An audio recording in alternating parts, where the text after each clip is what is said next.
Okay, good evening. Welcome everybody to techmap.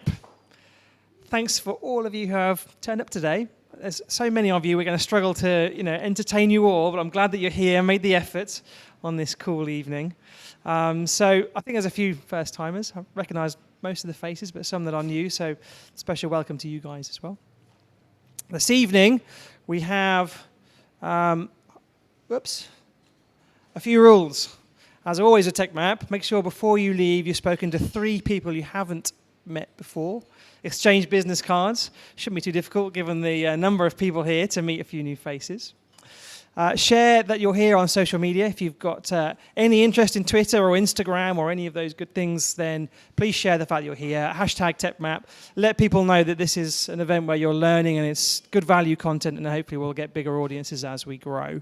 And ask questions. This will be more valuable if everyone raises their hand and asks a question. I think each of our speakers is comfortable with answering a few questions during and probably more likely at the end of their presentation. So please don't be shy.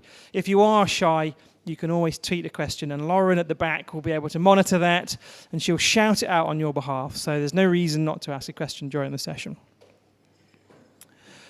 So what are we here to learn more about today? Well, there's a picture of a brain on the screen there, or a version of a brain, and what we're here to do today is to learn more about how we can use that or use our audience's brain to better deliver impactful marketing and communications. So we all know that as part of marketing, sort of 101 is you need to know who your customers are, who your audience is, what their demographics are, gender, age, interests, and so on and so forth. And that's kind of the very, very baseline and the fundamentals. And then, of course, you build on that while you start to look at their behaviors and their needs and wants. What are they looking for? What is making them want to purchase your products and services? And then, of course, there's the next layer on top, which is where these guys come in, which is actually looking at their brain patterns and their responses to stimulus, and to understand how your communications are actually engaging with that audience. What's making them want to actually pick up the phone or to purchase a product? How are you changing things through your communications? And that's what we're going to look at this evening. How can you understand the human condition to make your marketing and communications more impactful? So we have assembled a crack lineup of speakers. I said crack there, not crap, so hopefully this can be really good. So Thom Noble, the right-hand end of the sofa here. Thom is pretty well-known neuroscientist, has been around for a few years and has developed some expertise in and is going to introduce the various different techniques that we can apply from neuroscience technique. And then we've got Mev and Will, who are going to talk about the applications of those techniques, those sciences, and how they have used those for clients, including Volvo and Birdseye and Talon Outdoor, and I've missed another one I'm sure you will go into in some detail. So, without further ado, I will stop rabbiting on and I'll pass you over, so please a warm round of applause to Mr. Thom Noble.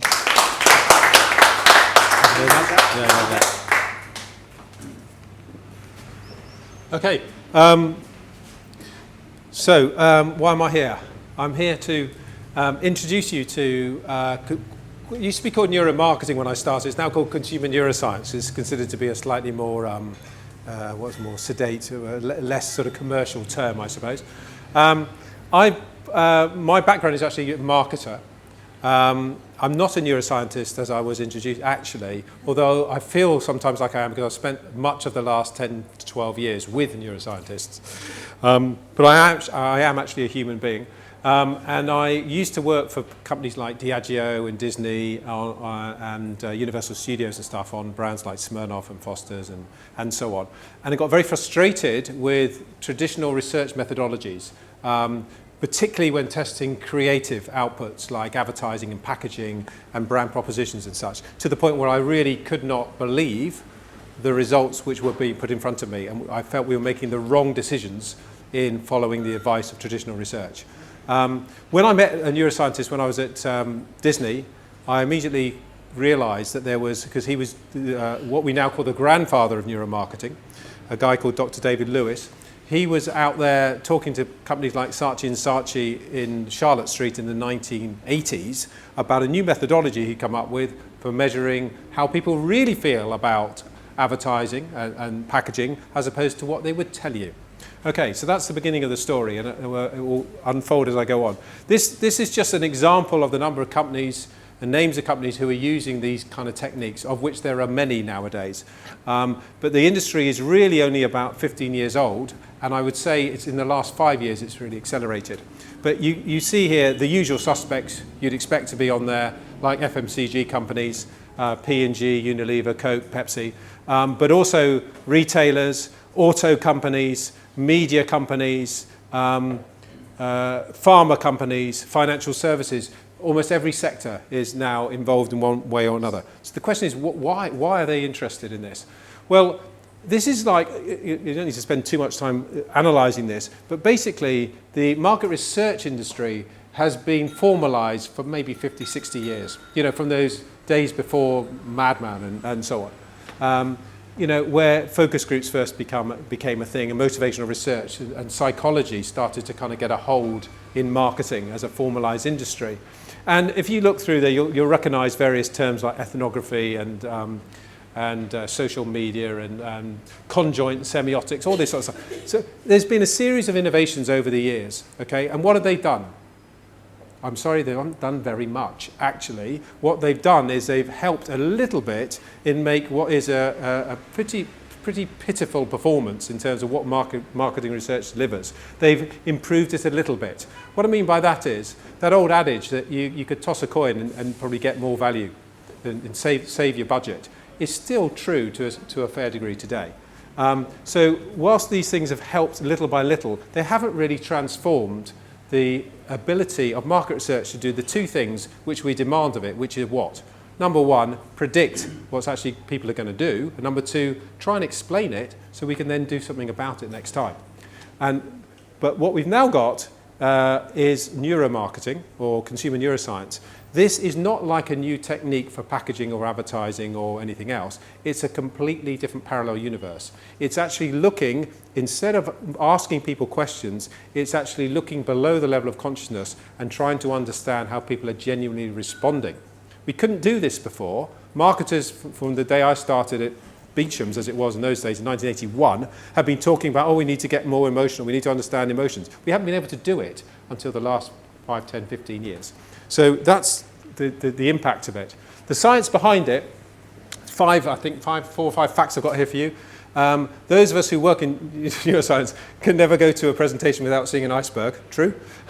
Yep. So what we're saying here is 95%, we now know from neuroscience, 95%-ish of our decisions are generated at the non-conscious level. Even though we think we're logical, rational human beings, actually our responses are driven, we are emotional human beings, and we're wired emotionally, not rationally. We learn to be rational because that's how people tend to judge us. Okay, so it's all about the non-conscious. Think about a situation which we do a lot, those of us who work with FMCG clients. You know, you're in front of a fixture. At that moment in time, you may be processing this number of things in your mind non-consciously and just about these consciously. So when you think, shall I buy that toothpaste or this, you're in this territory, not that territory. If you actually, I mean, you'd probably be in the supermarket for months and months and months otherwise if we didn't have this part of our brains. Okay. Fact 3. This guy has the credit for publicizing this kind of thinking that there are two ways that we kind of structure our thought processes. One is what we call system 1 and one is what we call system 2. If you quickly glance through there and there, you get a feel for it immediately. One is an automatic kind of way of thinking, almost autopilot, okay? Which is, how many of you drive? Yeah, so when you go on a journey to work or wherever, you have no recollection of how you really got there, have you? Yes, you might remember that you must have turned here and there and maybe avoided a car, an accident somewhere. But largely, you don't remember when you change gear or when you indicate. You just do it automatically. That's what this is. It's automatic. That's what we basically are on auto drive the whole time. Explicit is when we stop and think, oh, hang on a second, which way do I need to go? Shall I go there because it's at the long way or the short way, or do I need to pass this way? So you're thinking, and it's effortful. It uses up energy, which is why thinking about things is hard. That's why any of you who work on strategy, you've got to think, oh God, I've got to write a strategy paper. It's because you need brain power to do it. It's not automatic and associative like this. Okay, both these things work, and we need to understand both of them, but this is what really drives our perception and ultimately drives our kind of tendencies and habits. This is what we're kind of aware of and what actually guides us in the short term and overrides sometimes this stuff. Fact number 4, people say that there are rational decisions and emotional decisions. This guy, to give you a very short version, has demonstrated, amongst many others, that actually every decision has got an element of emotion in it, even what we consider to be the most rational.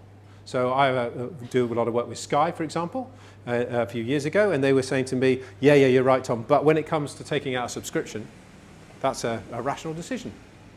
I said, well, is it? So the evidence is that there's emotion in every decision. That's why it's not just nice to measure it, it's important to measure it. Fact 5, the thing is we can't really articulate our emotions. These are complex things, and they're not neatly parceled into one, this emotion, that emotion, that emotion. They're very, very mixed up together, and putting a number of value on it is something that's very, very difficult to do in terms of articulation. So A, we don't know about them, B, we can't really express them anyway. So we need to find a way of getting at them, which we couldn't do by simply asking people questions. When you ask somebody about an emotion, it changes it. The more you delve into it, the more it changes it. So it's no surprise that if you're doing focus groups, depth interviews, that you can sit somebody down and they'll give you an explanation at the front end. An hour and a half later, they've waxed lyrical about it and they've come up with a really brilliant story as to why they've done what they've done. How often do they reverse their decision? Hardly ever. It's because the brain is really good at inventing. We're great at creating stories to make us sound, logical and rational and sensible human beings. So the value of this stuff is that up until now, we've really been asking people questions and we hear what people say. And of course, we can see what people do. We can measure behavior. But what's been missing is this thinking, feeling area. Put the lot together and you've got a much clearer picture of the overall jigsaw puzzle. This is something that's very, very simplistic, and every time I put it up, professors of neuroscience probably turn in their graves and say you can't do that. But this is really the idea that you have observation, reaction, and expression, and there are 3 phases. And so this is what we try to measure with the newer techniques is this instinctive, automatic response, uncontrolled response, as opposed to this where we say, oh, tell me, what do you think of this presentation? Now, I've asked you a question, by the way. Very good so far. Yes, but why are you saying that? Because I'm engaged. Yeah, because you feel under pressure, because, you're on camera. Well, yeah. But, all those reasons suddenly come into your head. The moment you ask the question is the moment it's no longer an implicit or non-conscious response. That's not to say it's not valuable, it's just to say it's not the pure thing. What we're trying to do is measure this area, and all these techniques of which Will and Mev will be talking about later as examples are trying to capture some of that kind of stuff. Why do we do it? It's because by measuring this stuff, we can evaluate what people think and feel as opposed to what they say. The beauty of it is in many cases it's quantified data.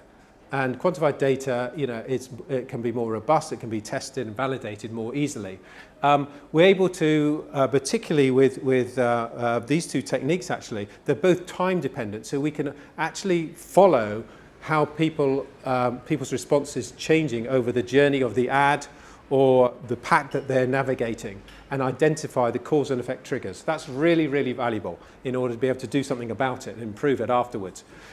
And because we're looking at the non-conscious, below the waterline, as it were, it's not surprising that we come up with more insights that we can't get at from doing the same old focus groups and quant surveys and social media surveys that everybody does nowadays. So the number of times that clients have come to me to say, oh my God, I can't believe it. We did another survey. It's told us the same thing, a tracking study. We're just filing it. It's telling us nothing new. We need to find out something new and different and fresh.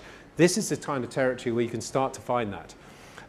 And more evidence is accruing on the ability, not surprisingly, because it's driven by system one, instinctive kind of responses, we're getting more, you can get more accuracy from being able to predict how people are actually going to behave. So those are the reasons why those clients you saw at the beginning are all interested and why more and more people are adopting these techniques.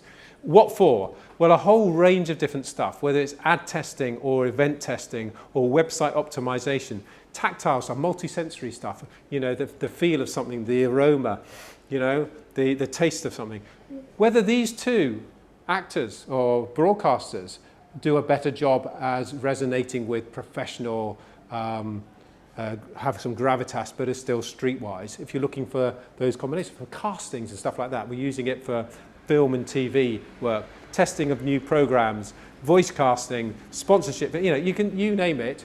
Almost everything that traditional market research has tried to get at, there is an equivalent now, or many equivalents, in terms of testing it at a non-conscious level. So clients who've been using it for a while, this is actually from a media lab in Columbus Circus, just just there in New York.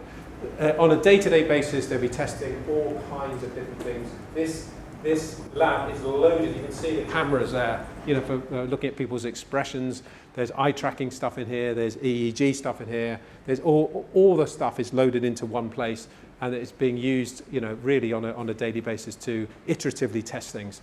So, to move to the last few slides, how do we do this stuff? Well, there are loads of new technologies and tools coming out all the time, and there's just a sample there for you. But what we tend to do is to group them into three main areas. There's stuff called neurometrics, biometrics, and psychometrics. By their very name, the clue is in the name in a way, neurometrics are things that measure activity directly in the brain, in the brain. So things like EEG and SST, steady state topography, that we'll be talking about. fMRI, have anybody had an fMRI scan here? Count yourself lucky. Okay, very noisy, but very, very invaluable for understanding how the brain kind of works and responds at a deep level. EEG, so these are a deeper, quite sophisticated. I call it really the hardcore end of neuromarketing or consumer neuroscience, because it tends to need some very, very, very specialist knowledge. Okay? Tends to be higher, more expensive, it's not so scalable, and so on, but very valuable in many ways. Biometrics or physiometrics, in which, by the way, yeah, this is the area, we haven't got an SST slide on there, but you're going to show one later on. Okay. And moment by moment, very valuable. You're dizzy. Biometrics, physiometrics, this is to do with, as it sounds, it's how the body reacts. So this can be things like sweat, a bit like a polygraph. You know, lie detector is a form of measurement that we use. We call it something different. But that measures, you know, people's activation or calming effect. Facial decoding, which some of you will be aware of. Eye tracking, which we'll be talking about. And online eye tracking, which is really sort of becoming increasingly valuable. And then various biometric measures of heartbeat, blood pressure, breathing techniques, pupil dilation. There's all kinds of things are coming out all the time, very, very techy. These tend to be good. Some of them are kind of moment by moment. It tends to be perhaps not as expensive as the EEG and the SST stuff, but still have got a value and often used in combination with these other techniques. The third area, the final area, is an incredibly powerful area called implicit response testing, or association testing. I've just done a webinar come from there to people around the world talking about this technique, which is probably one of the fastest growing areas. And this allows you to understand at quite a granular level how people are responding to, rather than just understand that emotion has been boosted or suppressed. It will allow you to understand, well, which emotions, so you can actually do something about it. So the combination of this technique with some of the other techniques is becoming increasingly powerful for advertising. Are you going to mention it you're going to mention implicit in your part of your? Not so much. I wasn't going to, but yes, we can. You are now. Yes, I am now. Okay. Yeah. Okay. So that's really it. I don't know if have I used up my 10 minutes? I bet I have. You have time for questions if you wish, if anyone has a question. Yeah. Yes. Where do you get the test subjects from? Well, almost with the same places as you get them from traditional research. So people like you, now Instantly, isn't it? And research now here in the UK as examples. You just literally they would be sent a link. For where they go on and run the test. In the case of lab-based stuff, you recruit them in the same way. Oh yeah, we do. It's literally the same as for focus groups. We have companies that go out there, send an email, or approach people, and then they've got. And would it be? Is it primarily desktop-based, so that it sits somewhere like a series of images and questions? Things have moved out of the. If I could say, if you go back 12, 15 years, a lot of the stuff was lab-based. What's happened is, in the last 5 years, we've moved out of the lab into the high street, into the home, and more stuff is online. There are still some techniques that are done in lab or in central locations, like traditional research. But, yep.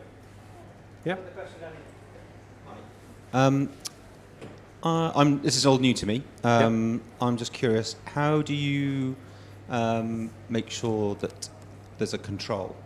So if people know they're being tested for their emotions in front of a computer and with cameras everywhere and sensors. How do we tell the consumer? You mean? So if they know they're being tested, yes, they don't know their emotions might be slightly different to if they're unconscious. Yes. Reactions. So they don't necessarily know they're being tested on their emotions. What the consumer might know is they're being asked. This is a new type of testing. Sometimes we might say we're going to be looking at your brain patterns if you're doing an EEG or SST type test or an fMRI test. But typically we wouldn't be saying that. We're saying we're going to be doing a kind of psychological kind of test. So you need to tell people what they're going through, but you cannot tell them that we're going to be measuring your emotions, because then that will prime them. So a lot of these techniques rely on you not being aware of exactly what it is you're being tested on. Yeah. Can you give us sort of context or an example? So, for example, obviously everyone are going on focus groups and old school, and they obviously are saying this is these techniques. Can you give any examples of sort of what you've done to kind of, and the difference that it's made? So like a case study or sort of...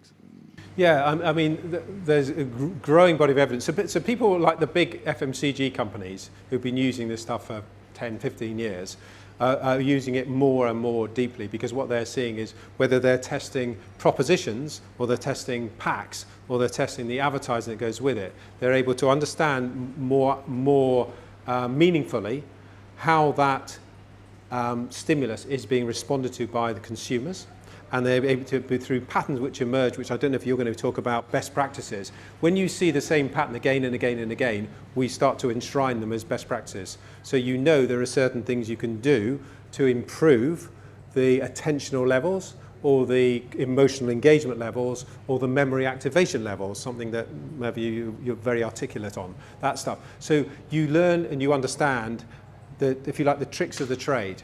So a lot of companies who have previously been using their own judgments about, each ad agency, for example, or packaging agency, or each client has their own views about how to optimize creativity. What we can now do is test those hypotheses that they've been using and validate them or not. Then say, well, you were right about that. Actually, you were bang on about that one, but that one, absolutely not. You might as well drop it. But here's something else you can do. So those who work in, like the media lab I was showing you, who repeatedly do stuff, start to build up an expertise about how to create imagery differently, how to activate advertising differently, and so on and so forth. So you become more instinctive, more intuitive, if you like, because you become a more effective creative, because you're producing more effective outputs. But it's across all different types of activity. Does that? Yep. I was thinking for a bit of an example. I think as we move on, you're going to see some great examples here. So I think a round of applause for Thom, please, and a welcome for Mev. So over to you, Mev. You've got the clicker there. Fabulous. Right. That's it. That's the one. Fabulous. Right. Hello, everybody. So yes, actually, I'm here to sort of talk about a few very short examples of how neuroscience can help advertisers make their ads more effective. First, I'm going to talk you through a little bit about what we do at Neuro-Insight, which is a very specific technology that we are the only people in the world using. It's called steady-state topography. So as you can see, people are wearing a headset, which is relatively similar to sort of usual EEG headsets, which basically is there's sensors that pick up electrical activity in different parts of the brain. Now, the difference that the methodology has is that the people technically are wearing a visor. Now, this visor is designed to do something very specific. It triggers a tiny flickering light at the corner of the eye. Now, the whole point of this is it's not preventing people from watching or doing anything, but it engenders a sort of a reflex reaction in the brain, which is a brain signal to a very, very sort of a strong and known frequency. What it allows us to do is to be a lot more effective at tracking what's going on in the brain. So basically what we end up doing is we follow this particular signal and figure out at which speed it gets into different bits of the brain.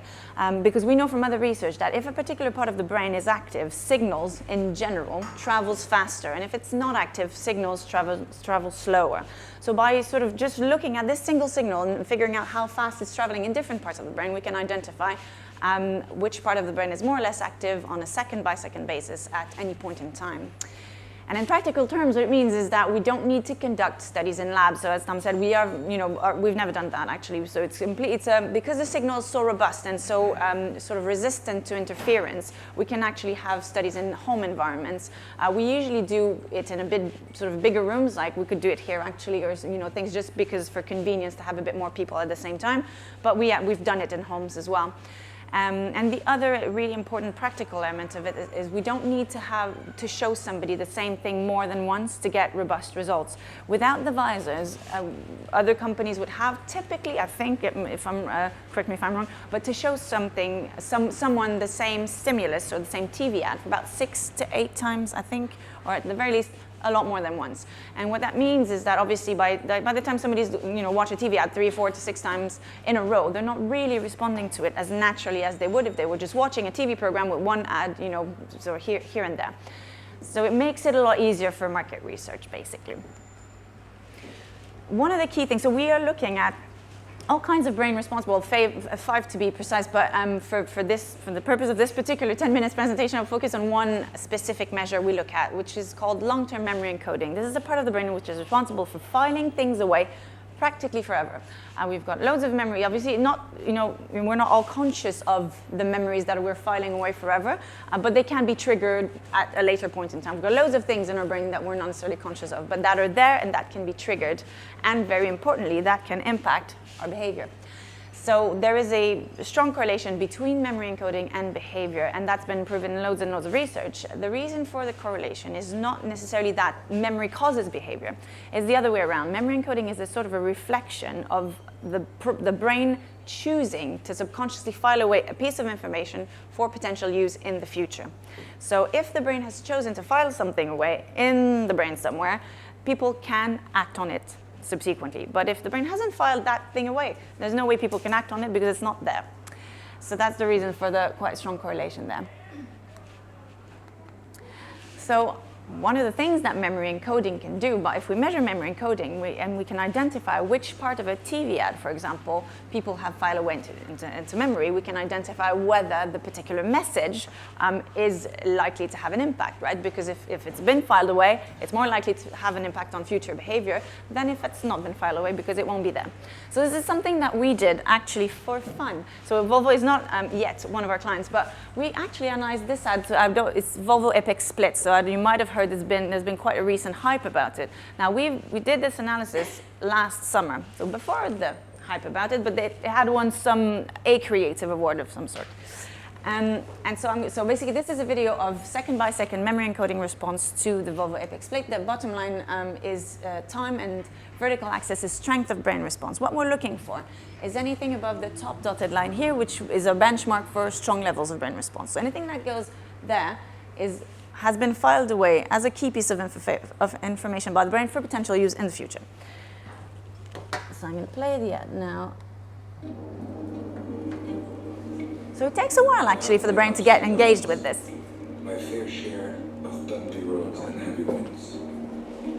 That's what made me what I am today. Now I stand here before you. What you see is a body crafted to perfection. A pair of legs engineered to defy the laws of physics. And a mindset to master the most epic of splits.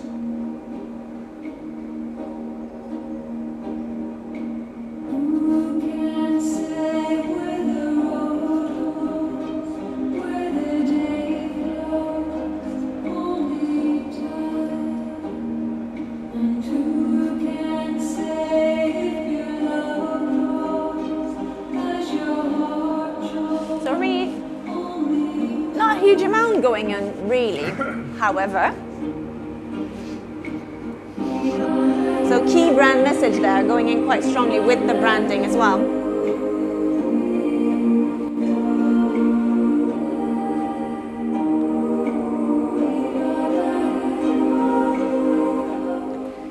So that told us basically that although, you know, there's loads of other things going on emotionally, blah, blah, blah, but the key thing the brain is filing away for potential use in the future is the brand message. So we thought, well, actually, we can tell you that it's probably going to be quite effective in market, right? And lo and behold, it just won the Grand Prix for Creative Effectiveness at Cannes. So one of the things that neuroscience can do is to predict the effectiveness of a commercial. Now, obviously, if we only told people, well, this is going to work well, or this is not going to work well, that wouldn't be that helpful, because obviously once you've made an ad, then you kind of want to use it. So the thing that we do most with advertising is help people, help brands tweak a little bit, do a little re-edit of how the commercial has been shot, basically, to make it really effective from a brain perspective. So I'm going to talk you through a case study, which is from Bird's Eye, frozen fish, and it's actually an Australian ad, but I can talk about it because it's been published and talked about by the client. It's quite a good example of simple tweaks that make a massive difference in the marketplace. So basically, they came to us because this ad wasn't performing extremely well. So again, I'll just play the video of it, and I'll draw attention to a couple of things.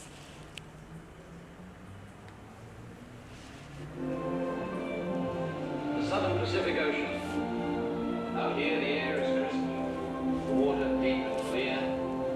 Mother Nature provides in abundance.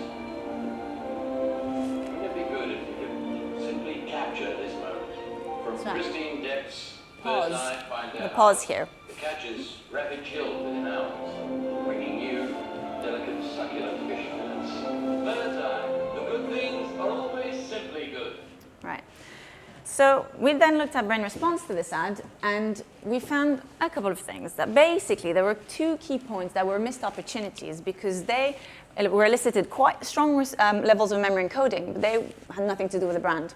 So the first moment is the sort of the setup scene where the camera focuses on a single character that starts speaking. Usually in ads, that tends to be associated with high levels of memory encoding because the brain is working to establish the context. What am I watching? So here you get a big rise, a big peak, and something to do with the Pacific Ocean. So nothing to do with the brand really. And the second point in the ad, which was associated with a peak of memory encoding, is do you remember I said the pause?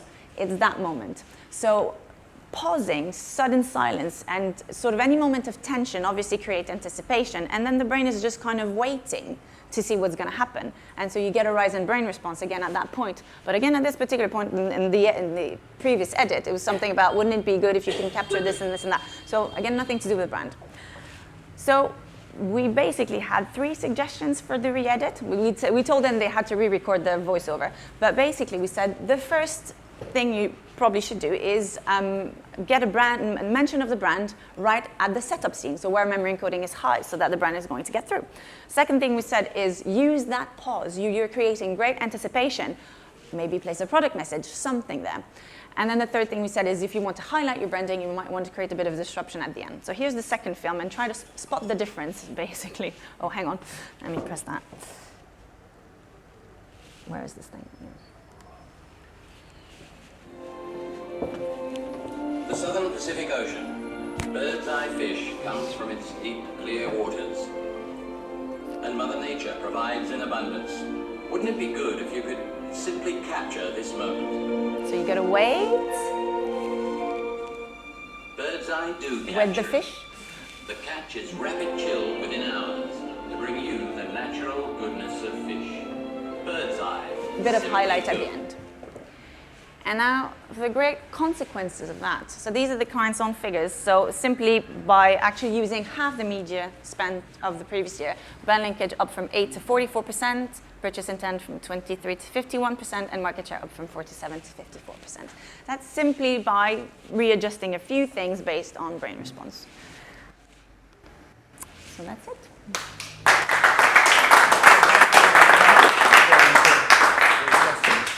This is short, it's simple, and it's got lots of pretty pictures in it, so it should be quite an easy presentation. So we're the Vision Network, and we wondered, Andy was saying why, there's lots of neuro techniques, but as a content guy, how can you help? It's very similar to what Mev was saying. So we make content, and we work with a lot of companies who we help evaluate that content for. So we're working a little bit with Nick, for example. We're going to talk about some examples, and we tend to, so we make things from websites to digital units to infographics, mostly video.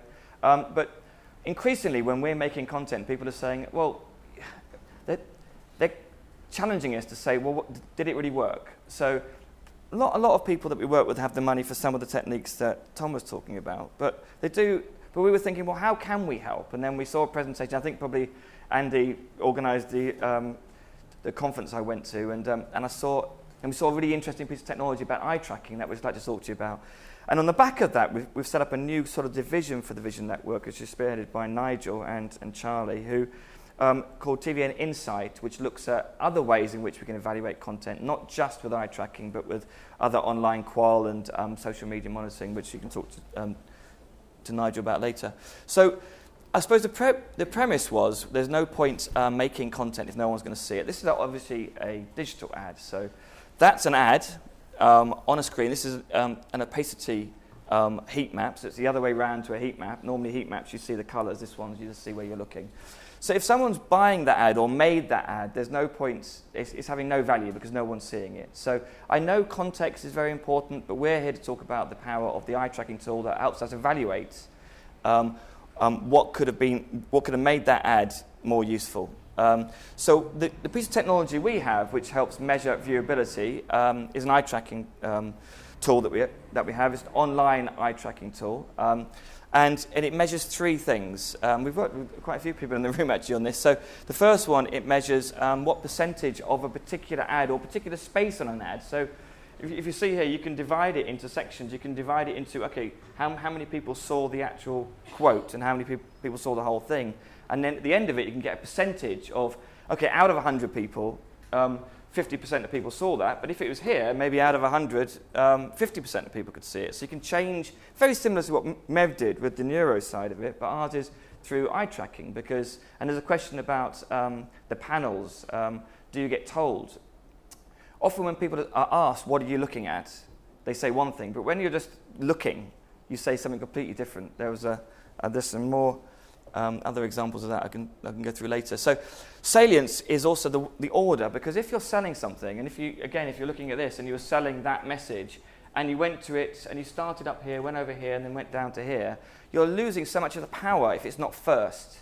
So in if you're producing some content, having that salience, having the first order to be the green apple is the best place to be. And the last thing is the stickiness for how long you spend on it. And the software that we have, we normally see things about 10 seconds. And so for how long of that 10 seconds, if you're over 5 seconds concentrating on a single point, again, it could be this message, then that's the right kind of ad or piece of content to be creating. How does it work? So it's a bit Big Brother-ish, isn't it? So if you've been to Iris, if you've been through Iris in the airport, it's very similar. You calibrate your eyes, and then it uses the embedded webcam on your laptop, and it follows your eyes from 18 different shots a second. And we normally do that for about 10 seconds. He's a bit terrifying, that guy. In fact, That's who we bought the technology from, so I'm not sure how that's going to work. But it looks like Silas from Da Vinci Code. But so we worked with Nick, because Nick, well, anyway, his client said, okay, I've got all these out-of-home ads, and they all look pretty much the same, forgive me, they all look pretty much the same. And they asked Nick, which one should I use? And so Nick gave me a call and said, which one shall I use? And then we did it, and then we plotted areas of interest. And this is the interesting thing about the next interesting thing about the software, which is it's not just holistically how you're gazing, but you can actually divide it into areas of interest. So the message, which we're going to analyze in a minute, the can, the bowl, the logo. And so then you could look at all of these with the same person. Again, the panel's the same person. It's an online panel, and you could and normally get 5 to 10 seconds to look at it. And then this is what came out. So very similar ads, very similar numbers, but there is a difference. And when you're spending a lot of money on deciding which out-of-home ads to put on, you'll see it. You'll all see it tonight. I guarantee, because it's everywhere. Well done. So, this one did a bit better. So it did 10% better, I guess, than everything else. And there's some obvious takeouts here that I think you found, didn't you, Nick? So it was the idea that, and this isn't the most creative example, but it's good because it's not creative, because little things make a big difference. So having the tombstone, it's called, isn't it? Makes a big difference. And having, and obviously it's a cold day, red is a much better colour than the blue. So simple changes make, and it's exactly what you said, Mev, simple changes, that ad, if we didn't know it'd been changed, you couldn't actually see what changed it. So, and then last night on my way home, I saw it. So, or at least I saw the bit which we changed, which was the red. And I had one of those feelings that I'd rarely get in advertising, which I felt I was actually helpful to somebody. So, well, maybe not. Maybe Nick can tell you otherwise. We also work with a company. This is a bit more visual, called InSkin Media. It's about the advertising side of things as well. There's no point having advertising unless people see it. Now, what the eye tracking surveys have taught us is ComScore says that only 46% of advertising, of online advertising can be seen. I think we all know that stat because it's below the fold or it's robots or whatever. But we know through all the tests we've done with online advertising that number is actually only 14%. So only 14% of online advertising is seen. So it's pretty important that you have a tool to analyse whether your one has been seen or not. Because do you remember the first ad when no one saw that ad? That's valueless because no one saw it. So these guys have the opposite. They have like the biggest unit you could possibly get in skin. But that's a problem as well, because obviously they charge extra money for it, and they have to prove that people have really been seeing it. So, you're not going to miss that ad, are you? This is something they did for Cadbury's because of the penguins, But since 14%, it's going to be 100%, but it needs a technique to prove that it will be 100%, and the eyes don't lie. Okay, so the eyes don't lie. So using a normal moving heat map and an opacity heat map, you can see where people are looking.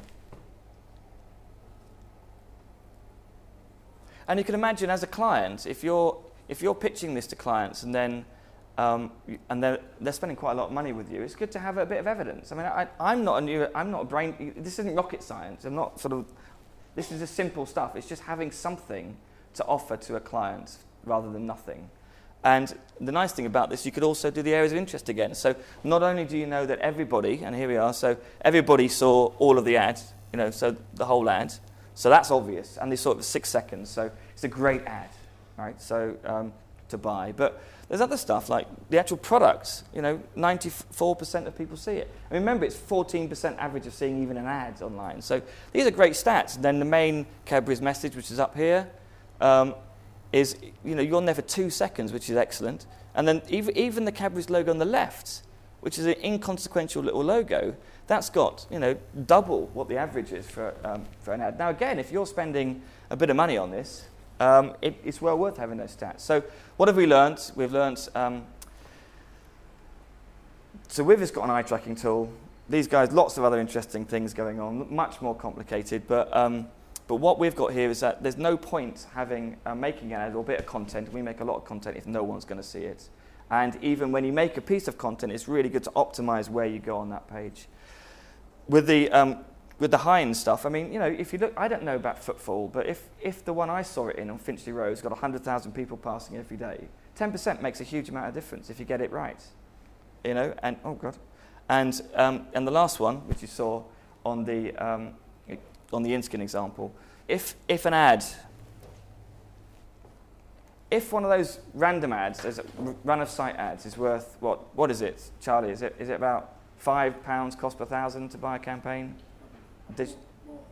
Well, that, but normal campaign is the run-of-sight, less than that even.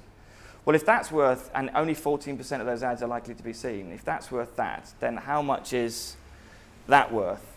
You know, if it's going to be seen by 100% of the people, and even parts of it is going to be seen by 96, so is it going to be worth 60 quid? Is it going to be worth 50 quid? I mean, I know the answer. Maybe someone can tell me later, but it's around about 67 quid if the average is 10 quid per 1,000. So it gives you an idea of how these techniques can help in different ways.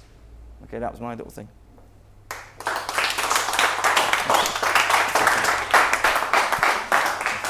Thank you, Will. That was really interesting. Is there any questions for our panel? Yeah, can you just use the mic so we can record? Yeah. Mainly at Thom. How many people do we need to make this kind of research more robust? Because historically with questions, you need hundreds potentially. It depends entirely on the technique. So like website, you use what, 60? We have a minimum cell size of 50 people, and usually we have 100, so we can do splits. So the eye tracking, you use 30, well, 30. The implicit technique is usually 100, 200. It really just depends on the individual technique. So this is really cost effective and sort of efficient as well as better.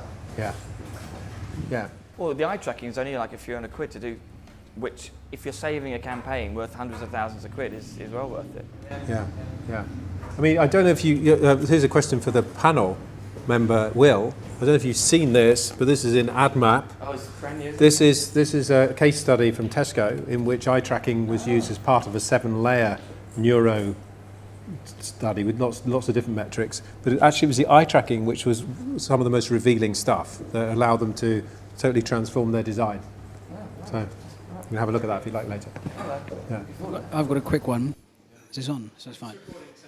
So if I was one of these big brands, do I have to use a load, like do I have to go pay you to do the neuro, pay you to do your in-depth neuro tracking, pay you, pay... You don't have to pay anybody. You can carry on doing what you're doing if you're happy. No, but I mean, if I want to get a really in-depth piece of insight, can I dip in and out, or do I have to... I mean, a lot of to answer the question in a way, it depends on what you're trying to achieve, you know, and that's always the starting point.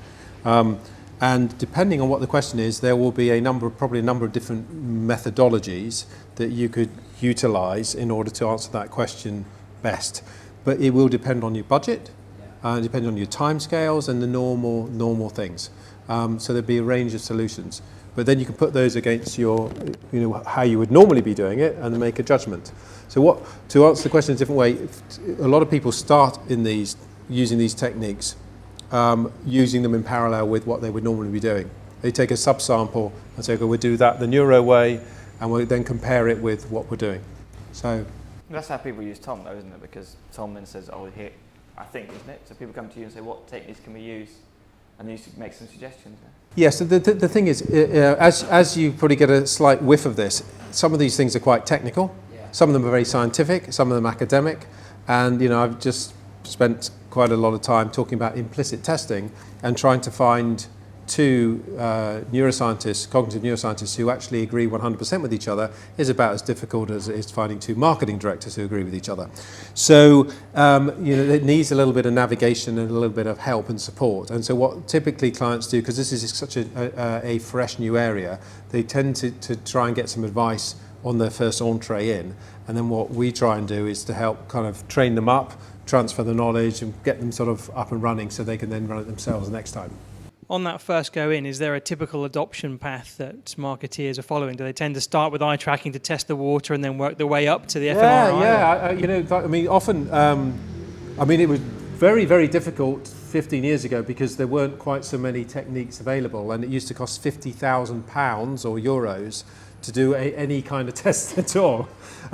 Nowadays, you can run a test for a few £100, you know, so that is totally transformed. And certainly things like automated eye tracking, facial coding and some of these techniques, and implicit as well to a degree, are much, much, much more affordable. And that's one of the reasons why more and more people are jumping into them. So. Any questions? Any more? I think you were first, Griff.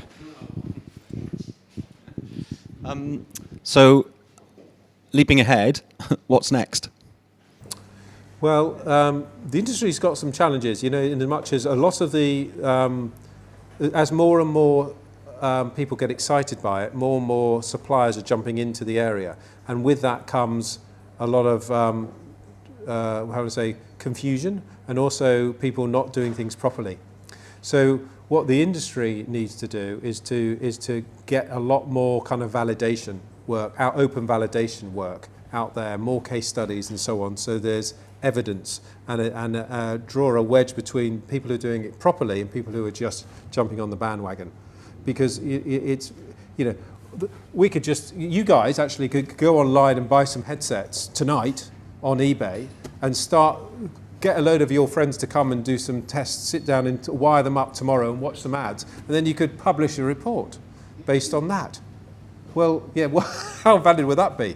But there are people who are, because it's easy to do, there are people doing this kind of stuff now, and so this is the next thing really is to try and get some more validity and accreditation amongst companies who are doing it properly, and divorcing them from those who are just, you know, really sort of doing a disservice to the industry.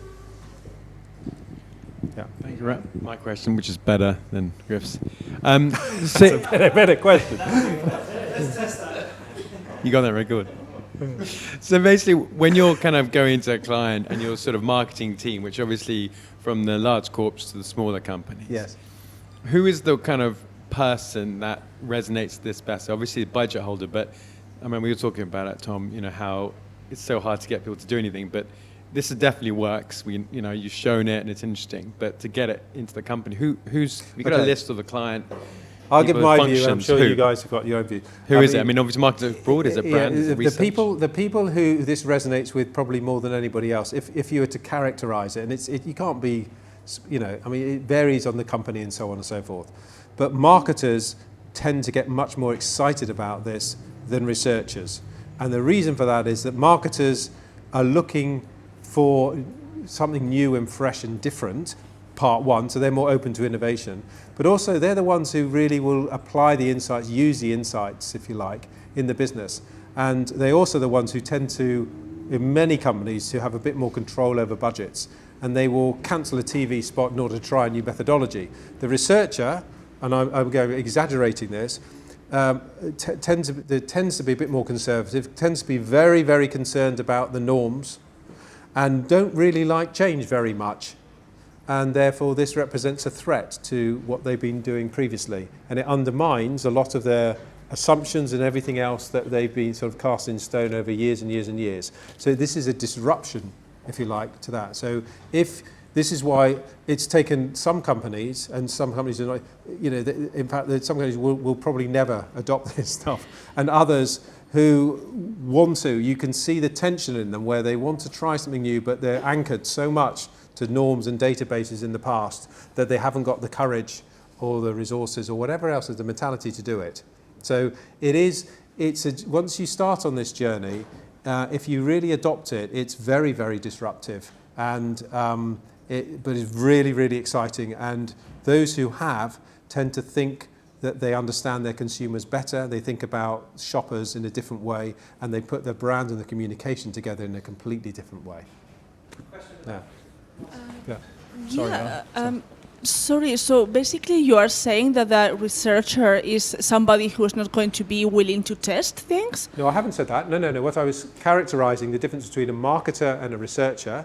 By definition, a researcher tends to be a bit more resistant to change, and a marketer loves change. That's why marketers are there. They come to change the world, they tend to change the brand, change the packaging, change the advertising, because that's the mentality of I mean, that's my point of view. I mean, you know, I could be wrong, and you look like you do not agree with that at all. That's entirely your view.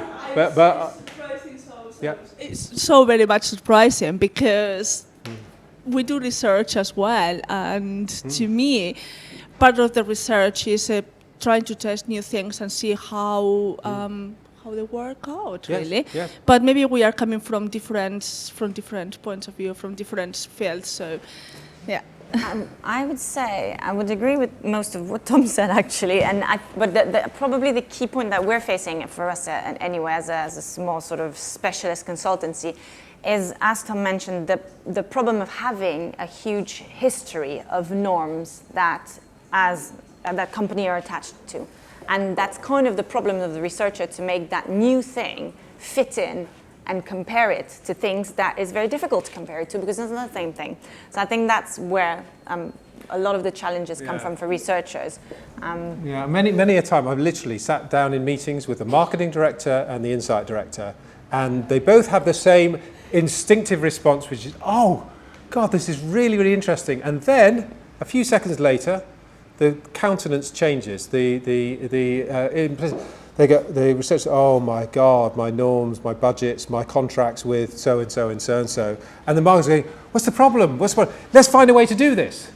That's the difference. Well, you've talked with something, because you have conversations more upstream than we do, I think, because we talk to agencies quite a lot, and media owners, and the agencies really just, they really don't want to hear it a lot of the time, especially creative agencies. I mean, getting someone in bird's eye to say, oh yeah, we'll change that. I was laughing myself, because we're kind of an agency as well, and our creative director, trying to get him to do anything is just impossible, because he thinks what he's done is right. So we end up going to the people that have a vested interest to prove something, and creative agencies don't really have a vested interest to improve anything, because they unless they get paid more money if they do it again. Yeah.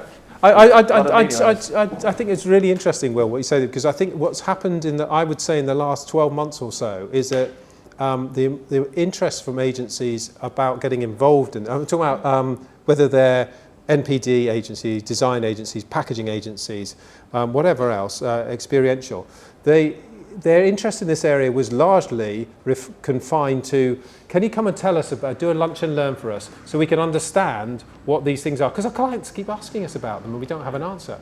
Okay. Now it's, how can we embed some of this thinking into our own frameworks? Great. So I personally am doing about 50% of my work is now with creative agencies who are testing stuff on an iterative basis, packs and design in progress work on a daily or weekly basis, as opposed to just working with clients. And why? Is because they see value in optimizing their creative outputs. And when they go to the client, they've had work that's pre-vetted, if you like, and they've got a stronger case for why they're recommending it. It also has another benefit, which is, if you are working in a large agency where you have 2 or 3 creative teams working on the same brief, and you can identify very early on in the process that it's not worth pursuing route B or C because A is by far the most potent one, then you take those teams off. So from a resource management point of view, studio management point of view, you have fewer resources tied up on that brief. And that's actually really critical for where agency margins are so slim nowadays. Yeah.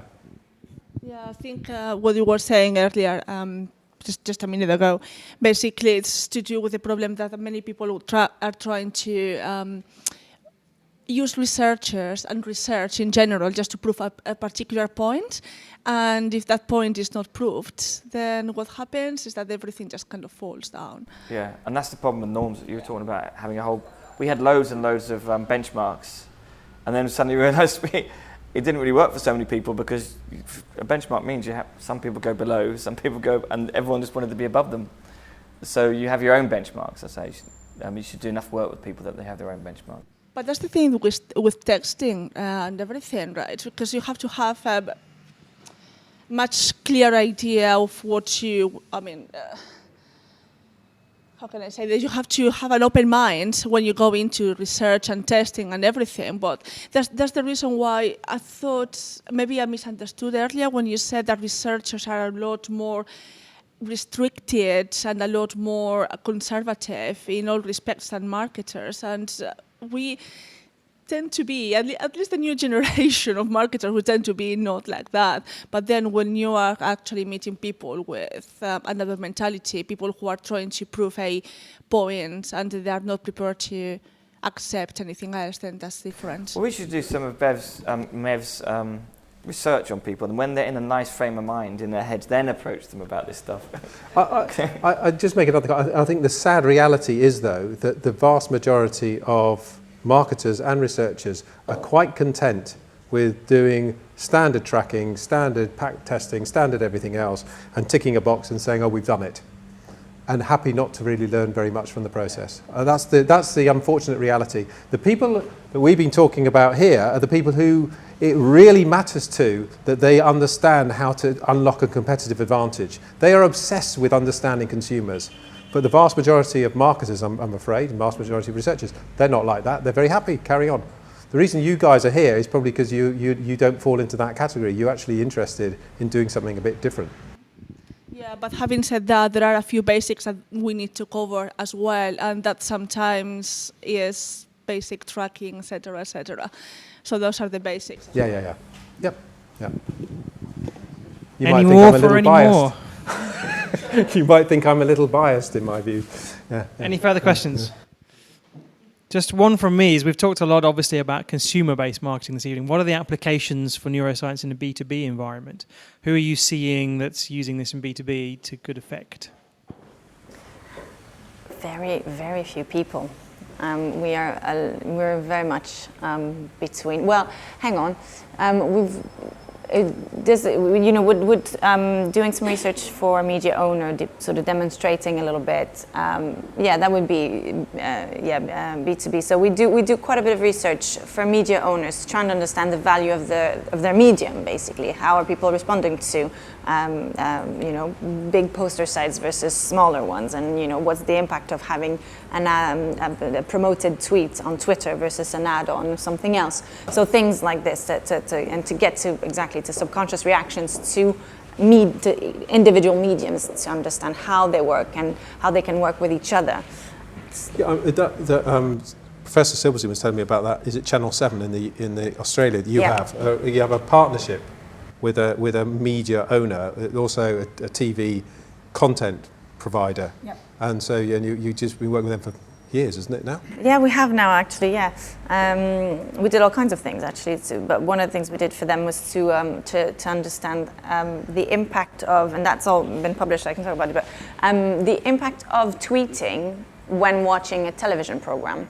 And so obviously the premise was, do people switch off? Do people stop engaging with the television program because we're too busy tweeting? Or what's the relationship between the two? And what we've discovered is actually it's a really interesting pattern of response, whereas obviously the sort of brain engagement in the program goes like this, and there's a sort of tiny drop whilst obviously people are tweeting something, but after the tweet there's a big rise. And every time there's a tweet, the brain has to basically catch up to follow what it's been following before. So it actually progressively triggers rise, like a first rise and then second rise and third rise. So ratchet sub-brain response quite a bit as opposed to taking away from it. So there's a really interesting interaction between Twitter and television. I think when I was listening to you, Will, as well, and we saw the advert of was it Cadbury's Dairy Milk or whatever that advert was, struck me that that's a good exercise for a publisher to prove the value of digital advertising on their site. So that's what you've been doing. Was that for the publisher as opposed to the brand? Yeah, that's a network, so effectively it's the publisher. So okay. But it's I mean, about the B2B thing, of course, these things you can just choose the panel you go to. So it's just a link. Our solution is just a link, so you could send it to your if you were selling widgets to a bunch of widget buyers. Then you just send the link. You just send the link to them. So that's find a panel of widget buyers and you're away. But we do. More and more people are talking about samples and going to the right people. So Okay, very good. Ladies and gents, I think we are done. Can we have a huge round of applause for our 3 expert panelists?